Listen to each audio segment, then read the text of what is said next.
On the morning of February 10th, in the year 1258 of the Common Era, the eastern wall of Baghdad, the greatest city in the Islamic world, the capital of a caliphate that had endured for 508 years, was breached by Mongol forces. The Caliph of Baghdad, al-Musta'sim, the 37th holder of an office that claimed direct succession from the Prophet Muhammad himself, was somewhere in his palace. He was not on the wall. He was not commanding troops. He had no plan. He had made no decision in the weeks of the siege that might have changed what was happening. By the time the wall fell, he had already lost. Within 3 days, he would be dead, wrapped in felt, trampled by horses, and the 5th-century institution he embodied would be finished. This is the story of how that happened, and why it was possible, and what it meant for everything that came after. Baghdad in February of 1258 was not what it had once been. At its absolute peak, in the 9th century, the city may have held close to 1 million people. The largest city in the world outside of China, the undisputed center of global civilization in the Islamic sphere. The round city of Al-Mansur, laid out in a perfect circle in 762 CE with the Caliph's palace and the Grand Mosque at its center and markets and residences radiating outward in concentric rings, had long since expanded beyond its original walls into a sprawling metropolis on both sides of the Tigris River. By 1258, decades of political upheaval and economic difficulty had reduced the city from its peak. But it was still vast, still magnificent, still the symbolic capital of the Sunni Muslim world. When people in the Islamic world thought of the center of their civilization, they thought of Baghdad. They thought of the caliph. And on February 10th, both of those things ended. The Abbasid Caliphate had been founded in 750 CE with the defeat and overthrow of the Umayyad dynasty that had ruled from Damascus. The Abbasid Revolution, which drew on support from Persians, converted Muslims, and discontented Arabs in equal measure, moved the center of Islamic power eastward to the new city of Baghdad on the Tigris, closer to the ancient heartlands of Persian civilization. At its height, under caliphs like Harun al-Rashid, the caliph of the 1001 Nights, and his son al-Ma'mun, who founded the House of Wisdom, the Abbasid court was the richest and most intellectually sophisticated institution on earth. The House of Wisdom was not just a library. It was a translation and research enterprise that systematically gathered the knowledge of Greece, Persia, India, and the ancient Near East and synthesized it into something new. Algebra. The word is Arabic. Algorithm, derived from the name of the mathematician al-Khwarizmi. Optics, medicine, philosophy, astronomy. This was the civilization whose capital the Mongols would enter on February 10th, 1258. But here is the complication that makes the story more interesting than simple destruction. By 1258, the Abbasid Caliphate had not wielded real political or military power for more than 300 years. In 945 CE, the Umayyad dynasty, a Shia Persian military power from the Caspian coast, marched into Baghdad and took control of the city. They kept the Abbasid Caliph on his throne. They needed him there for the legitimacy he provided. Every sultan, emir, and king in the Muslim world sought the caliph's formal recognition. A letter, a robe of honor, a title granted by the successor to the prophet. Without that recognition, political authority was harder to maintain. So the Umayyads kept the caliph as a ceremonial figure and governed in his name. Then the Seljuk Turks replaced the Umayyads in 1055 and did the same thing. Then a long fragmentation, a slow decentralization of Islamic political power as regional dynasties rose and fell across the Muslim world. Through all of it, the caliph remained. A symbol, a source of legitimacy. The one institution that no Muslim ruler, not one in 300 years, had dared destroy.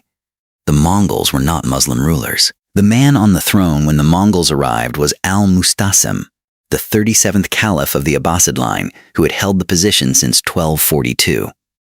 The sources, and they are almost uniformly hostile to him, describe a man who was simply not equipped for the moment in front of him.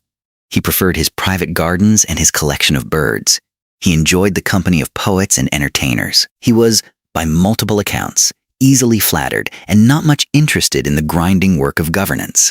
This does not make him uniquely villainous.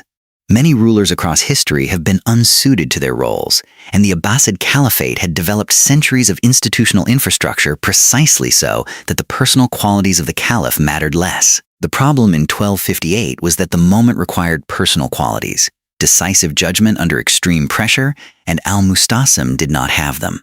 His court was divided between two powerful men who gave him opposite advice and between whom he could not choose. On one side, Mujahid al-Din Aibak al-Dawatar, the chancellor, the military commander. He wanted to resist. He believed the Islamic world could be rallied to Baghdad's defense. He was wrong about this, but his advice at least had internal logic. On the other side, Ibn al-Alqami, the vizier, the prime minister, the man most responsible for day-to-day governance. He was Shia in a caliphate that had been hostile to Shia interests. He understood Mongol power with cold clarity. He urged immediate submission. He was right that resistance was suicidal. He was not listened to either. The caliph drifted between them, made no binding decision, and in doing so made the worst possible choice. He neither submitted in time to save the city, nor prepared a serious defense. Hulagu Khan, who commanded the Mongol force that arrived outside Baghdad in January of 1258, was not a random conqueror. He was a grandson of Genghis Khan, the son of Tolui, and the brother of Kublai Khan, who would go on to found the Yuan dynasty in China, and of Möngke Khan, who was at this time the great Khan of the entire Mongol Empire. Hulagu had been given a specific mission by his brother Möngke: conquer the Islamic West. The Mongols had already taken China, Central Asia, Persia, and the Russian steppe. The Abbasid Caliphate and the rest of the Islamic world were next on a systematic program of global conquest. Hulagu brought the largest army the Mongols had ever sent in this direction. Estimates in the sources range from 100,000 to considerably more. And it was not simply a Mongol cavalry force. It was the most multinational military enterprise of the medieval era. The composition of Hulagu's army tells you something important about why Baghdad fell. There was the Mongol Cavalry Corps, the most experienced and disciplined steppe cavalry force in the world. There were Persian administrators and troops who had already been integrated into the Mongol administrative system. There were Chinese engineers, specialists in siege warfare, carriers of technology that the Islamic world and Central Asia were only beginning to understand, who operated counterweight trebuchets capable of throwing projectiles of hundreds of kilograms with mathematical precision against stone walls. There were Armenian and Georgian Christian allied forces, kingdoms that had submitted to the Mongols and now sent armies as tribute. There were crusader observers from the coastal kingdoms of the Levant, who watched with complicated interest as a non-Muslim power moved against the caliphate. Against this force, the Abbasid army in Baghdad numbered perhaps 20,000, underpaid, poorly organized, and now facing a military problem for which they had no answer. Before the siege, Hulagu sent letters. This was standard Mongol practice, and it was not an empty gesture. The Mongols genuinely preferred submission to destruction because a destroyed city produced no taxes and no tribute, while a submitting city could be useful. Hulagu's letter to al-Musta'sim was explicit and direct: acknowledge Mongol suzerainty, pay tribute, provide troops for Mongol campaigns, open the city gates. Many rulers had done this and survived. The Seljuk sultans of Anatolia had done it. Various emirs across Persia and Iraq had done it. Submission was humiliating. It was survivable. Al-Musta'sim sent back a contemptuous reply. The exact wording varies by source, but the substance was consistent. The armies of the Islamic world would come to Baghdad's defense. The caliphate was under divine protection. Hulagu should reconsider his plans. Whether al-Musta'sim genuinely believed this, or whether it was a diplomatic performance that he hoped would buy time, is impossible to know. Either way, it was a catastrophic miscalculation. The warnings had been coming for a generation. The Mongols had destroyed Samarkand, one of the great cities of Central Asia, in 1220 under Genghis Khan himself. They had destroyed Merv, Nishapur, and Herat. They had killed populations on a scale that contemporary sources described with disbelief. Refugees from these cities had made their way west and told their stories. The Mongol policy was known. Cities that submitted quickly were spared. Cities that resisted were destroyed. There were no exceptions to this pattern. Baghdad had the opportunity to observe this pattern for nearly 40 years before Hulagu arrived. The theological interpretation, that divine protection would make Baghdad different, required willful blindness to available evidence. There were scholars and officials in the caliph's court who had no such illusions. Their advice was overruled by the faction around the Dawatar, which believed that resistance was both possible and necessary. On January 29, 1258, the Mongol forces completed their encirclement of Baghdad, placing troops on both the eastern and western banks of the Tigris. The city was surrounded. The Dawat-dar, having pushed for military resistance, now had to demonstrate that resistance was viable. He led the main Abbasid cavalry force out of the city gates to meet the Mongols in open battle, the engagement he had argued for. The Mongols fell back, drawing the Abbasid cavalry into lower ground between the city walls and the Tigris tributaries. Then Mongol engineers opened irrigation channels and diverted floodwater into the lowland where the Abbasid cavalry had ridden. Horses sank in mud. Riders drowned or were killed by pursuing Mongol cavalry as they fled. The Dawat-dar escaped back to the city with the remnants of his force. The military capacity that had been the argument for resistance was gone within days of the siege's beginning. Baghdad had no army capable of sortying again. The siege engines then went to work in earnest. The counterweight trebuchet, the most sophisticated artillery of the medieval world, developed in China and brought west by the Mongols, operated with a precision that defenders on mud brick walls could not counter, stone after stone, day after day. The psychological effect of continuous bombardment on a civilian population that had been told the caliphate was under divine protection must be imagined. No relief army appeared on the horizon. No miracle occurred. The walls of the eastern sector, which had stood for 5 centuries with only minor repairs, began to crack and crumble under the sustained impact. By February 10th, 12 days after the encirclement began, the eastern wall was breached. Mongol forces poured through. The siege of Baghdad was over. The sack of Baghdad had begun. What happened during the following week has been described in detail by sources from 4 different perspectives: Mongol court historians writing to celebrate the victory, Persian administrators who witnessed it, Syriac Christian chroniclers who observed with complicated feelings, and later Islamic historians writing with grief and anger. The accounts agree on the scale and disagree on the details. The death toll given in medieval sources ranges from 90,000 to 2 million people. Modern historians, working with what demographic evidence exists, generally estimate the dead at between 200,000 and 800,000, a range that reflects genuine uncertainty, and that includes not only those killed during the sack itself, but those who died of disease, starvation, and displacement in the months and years that followed. The lower bound alone represents one of the great mass death events of the medieval period: the libraries. This is what people remember most about the sack of Baghdad, and it is both more and less than the legend suggests. The Abbasid Caliphate had accumulated over 5 centuries, a concentration of manuscripts and books unparalleled in the world. The House of Wisdom was the most famous single institution, but it was not alone. Wealthy families maintained private libraries. Mosques had reference collections. Scholars carried their books with them. The most famous account of what happened to these books: that the Tigris River ran black with ink from manuscripts thrown into it and red with blood, appears in multiple sources and has the quality of a legend that has absorbed a real trauma. Books were certainly destroyed. How many and which ones is genuinely unknown. The libraries of the Islamic world were not only in Baghdad. Texts existed in copies in Cairo, in Cordoba, in Samarkand, in Tabriz. The destruction was real. The idea that all of Islamic learning was concentrated in Baghdad and destroyed in a week is not accurate. Nasiruddin al-Tusi is a figure who complicates the simple narrative of the sack. He was one of the greatest scientists of the medieval Islamic world, a mathematician, astronomer, and philosopher who had developed theories that would later influence Copernicus. He had entered the service of the Mongols before the siege, joining Hulagu's court as a scientific advisor. During the sack, he used his position to negotiate the preservation of an astronomical observatory and the manuscripts associated with it.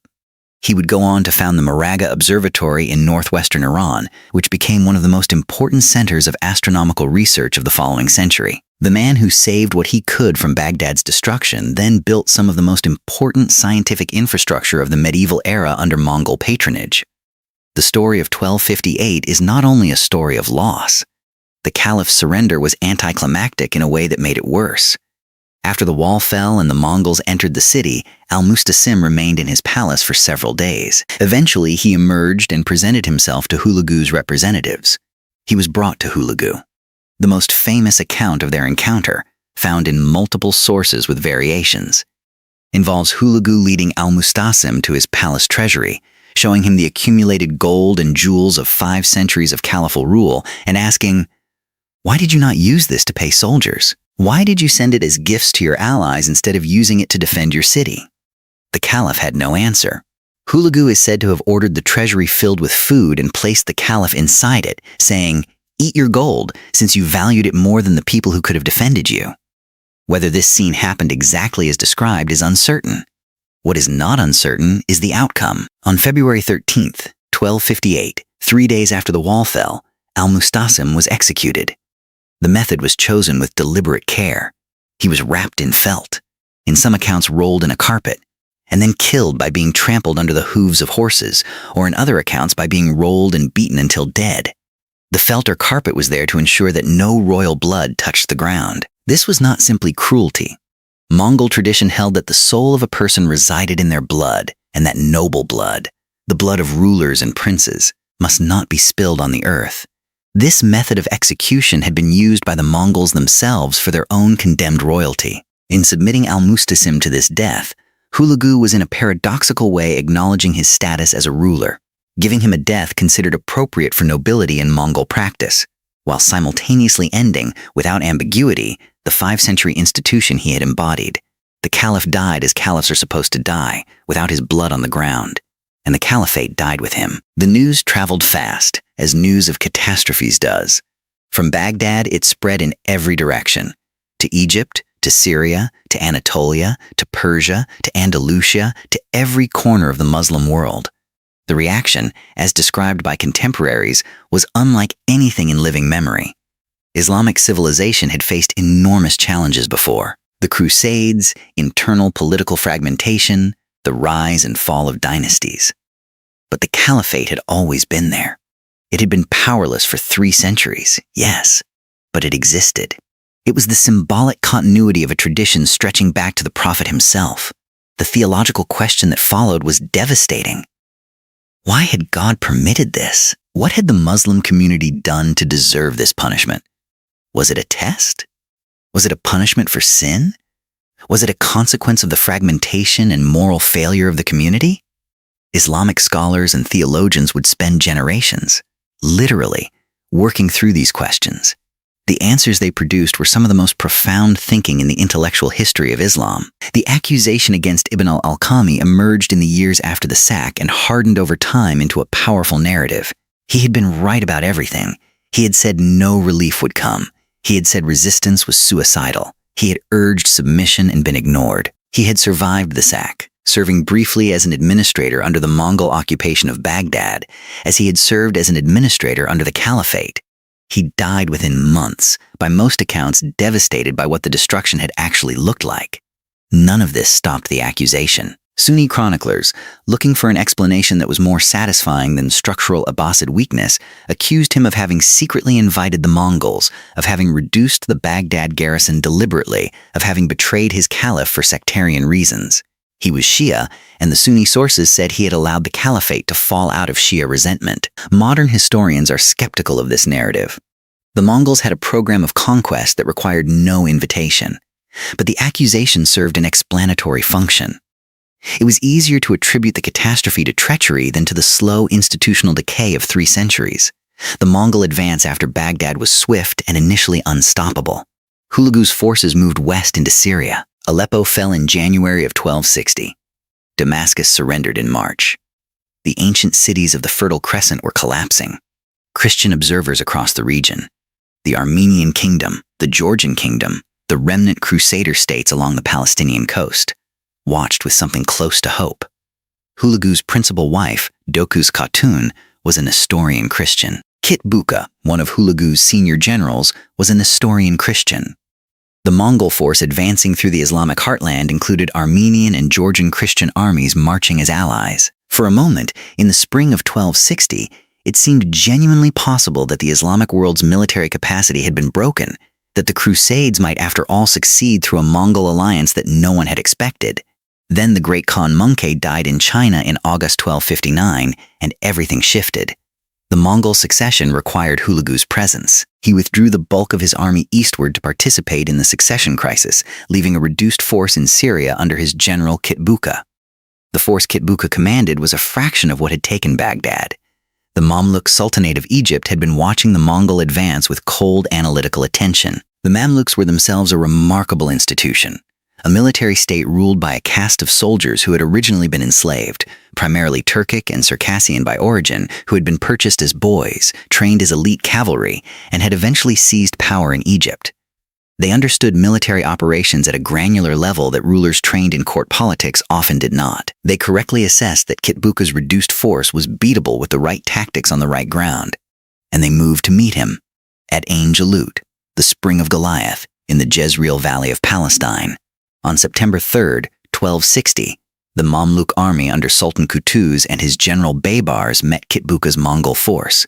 The Mamluks had studied Mongol tactics. They used a feigned retreat to draw the Mongol cavalry forward, then flanked with forces held in reserve. Kitbuka was killed in the battle. His army was destroyed. The Mongol advance into Egypt and North Africa never happened. For the first time in the history of Mongol expansion, a military force had met them in open battle and won decisively enough to permanently stop an advance. Ain Jalut is one of those battles that determined what the subsequent centuries would look like. If the Mamluks had lost, the map of the medieval world is unrecognizable from what we know. The victory at Ain Jalut preserved Egypt as the center of a continuing Arab and Islamic civilization. Cairo had already been absorbing refugees, scholars, craftsmen, merchants, administrators, who had fled the Mongol advance westward. The manuscripts and scholarly traditions that had fled Baghdad before and during the siege were now in Egyptian libraries and Egyptian schools. The Mamluk Sultan Baybars, who succeeded the assassinated Qutuz shortly after Ain Jalut, recognized the political importance of the caliphal institution. In 1261, he found a surviving member of the Abbasid family who had escaped the Baghdad massacre, brought him to Cairo, and installed him as caliph in a ceremony designed to give the Mamluk state the religious legitimacy that caliphal recognition provided. It was a shadow of what the Abbasids had been. The Cairo caliph had no real power, and everyone knew it. But the institution, in name and formal structure, continued. It would survive until the Ottoman conquest of Egypt in 1517, when the Ottomans absorbed the caliphal claim into their own imperial identity. What was actually destroyed in 1258 is the most debated historical question surrounding the sack. The maximalist account, the one that says Islamic civilization suffered an irreplaceable catastrophic loss from which it never recovered, is a narrative that served political and theological purposes in the medieval period and has been repeated uncritically since. The House of Wisdom was destroyed as an institution. Books were thrown in the Tigris. Libraries were burned. These things happened. But the Islamic scholarly tradition was not concentrated exclusively in Baghdad, had not been for a century, and was not destroyed. The Persian tradition of poetry and science continued in Persia. The mathematical and astronomical traditions continued in observatories from Moraga to Samarkand. The medical tradition, the philosophical tradition, the legal tradition. These were carried in the heads and notebooks of scholars who had fled, in the manuscript copies held in distant libraries, in the teaching traditions of institutions from Cairo to Cordoba. What was lost was Baghdad's position as the singular center, the place where these traditions converged and were amplified by proximity and wealth and political patronage. That concentration was not reconstituted, but the traditions themselves survived. The irony that most complicates the narrative of 1258 is what happened to the Mongols themselves. The Ilkhanate, the Mongol state that Hulagu founded in Persia and Iraq, centered first at Tabriz and then at Sultaniya, converted to Islam within a generation of the sack of Baghdad. Hulagu's son Abaka remained non-Muslim, but his successors began converting. Ghazan Khan, who became Ilkhan in 1295, converted to Sunni Islam and became a champion of Persian culture and Islamic scholarship. He patronized Persian poetry. He sponsored the historian Rashid al-Din, whose world history, the Jami al-Tawarikh, is one of the most important historical texts of the medieval period. The people who had destroyed Baghdad were now the patrons of the civilization Baghdad had represented. The destroyers became the defenders. Within 30 years of the sack, the Ilkhanate was a Muslim state writing Islamic history, commissioning Islamic architecture, and funding Islamic scholarship. The theological difficulty this created for Islamic thinkers, how to interpret the fact that God's instrument of punishment had become God's instrument of revival, was never fully resolved. The sack of Baghdad produced a theological and intellectual crisis in the Islamic world that generated some of the most important thinking of the following 2 centuries.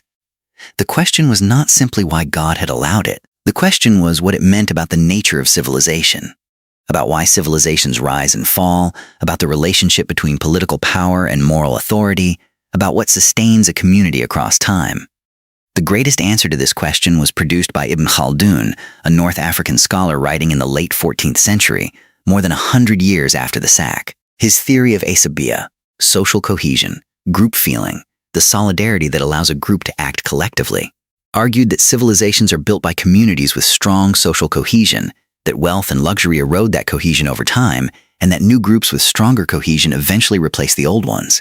It is one of the first social scientific theories of history. The sack of Baghdad did not cause Ibn Khaldun to write it, but the question of why Baghdad fell is present in every page. The fall of Baghdad in 1258 is, in the end, a story about the difference between symbolic power and real power, and what happens when the two become completely detached. For 300 years, the Abbasid Caliphate had been pure symbol. The caliphs had issued letters of legitimacy, received embassies, maintained the forms of religious authority. They had done this without armies, without territory, without meaningful political capacity. And for 300 years, this had been enough, because every political power in the Muslim world chose to maintain the fiction of caliphal authority rather than destroy it. That choice was rational. Destroying the caliph would delegitimize your own authority, since your authority rested on caliphal recognition. But it was a fiction. It was sustained only by the consensus of Muslim rulers who shared the same interest in maintaining it. The Mongols did not share that interest. They did not need caliphal legitimacy. They had their own sources of authority. Mongol cosmology, the mandate of heaven, the military capacity to take what they wanted. When they arrived, the fiction had nothing behind it. Al-Musta'sim's personal failure was not simply that he was weak. It was that he could not see the situation clearly enough to make any real choice. He had 2 viable options. The first was immediate submission. Humiliating, but survivable, and consistent with what other rulers had done. The second was genuine, total mobilization for resistance, calling on the resources of the caliphate, paying soldiers, burning the bridges, preparing for a siege that might attract enough Muslim attention to produce some kind of relief effort. He chose neither. He sent a contemptuous letter. He made gestures toward military resistance while not actually preparing for it. He sat between 2 advisors who hated each other and could not bring himself to choose.